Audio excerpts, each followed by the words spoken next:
വറഹ്മത്തുള്ളാഹി വബറകാതുഹു. ഞങ്ങളിവിടെ അവതരിപ്പിക്കാൻ പോകുന്നത് ഒരു സ്കിറ്റാണ്. സ്കിറ്റിന്റെ പേര് ഒരു പേനക്കഥ.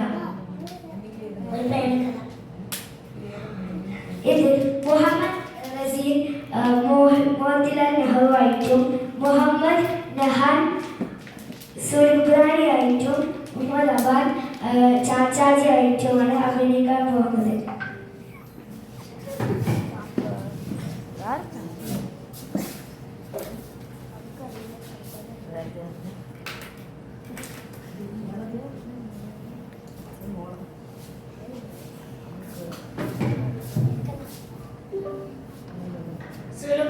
സുലുപ്രാണി ഇവിടെ വരൂ.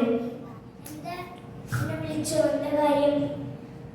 എന്റെ മേശപ്പുറത്തുണ്ടായ പേനയോടെ മുമ്പേ ഇവിടെ കണ്ടിരുന്നല്ലോ. ഞാനൊന്ന് നോക്കട്ടെ. ഇവിടെ കാണാനില്ലല്ലോ. എനിക്ക് കോടതി പോകാൻ ടൈമായി. എനിക്ക് എന്റെ പേന ഇപ്പൊ തന്നെ കിട്ടണം. ആ ജവഹറോടെ അവനെ വിളിക്കും.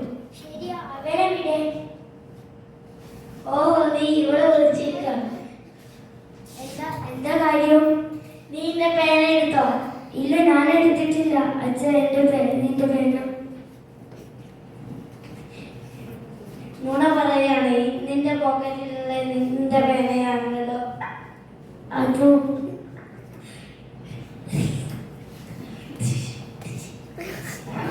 അയ്യോ, എന്നെ അടിക്കല്ല അച്ഛ, എനിക്ക് വേദനിക്കുന്നു.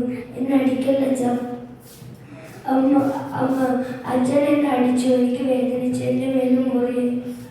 നീ ചെയ്തത് തെറ്റാണ്. ആരുടെ സാധനങ്ങളും കൈവശപ്പെടുത്തരുത്. എന്ത് സംഭവിച്ചാലും ധൈര്യത്തോടെ സത്യം പറയണം. ഓക്കെ, ഇനി ഞാൻ കള്ളം പറഞ്ഞില്ല. വരൂ, മരുന്ന് വെച്ചതരാം. Moral of the story is ഒരിക്കലും കളവ് പറയരുത്.